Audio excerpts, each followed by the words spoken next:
आजही वाल्मिक कराड जेलमधून वेगवेगळ्या गोष्टी करत असतो. एकदा तर माझ्या समोर एक माणूस बसलेला होता, त्याला फोन आला वाल्मिक कराड.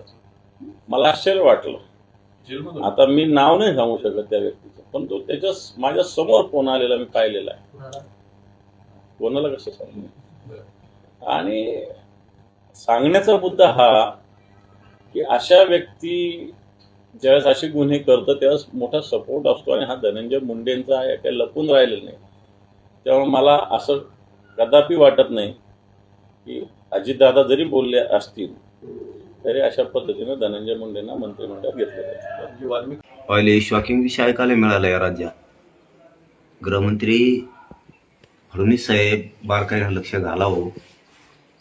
हे राज्यासाठी घातक आहे, इतकं घातक आहे की एखादा आत्मघातकी दहशतवाद्यापेक्षाही घातक आहे, महाघातक.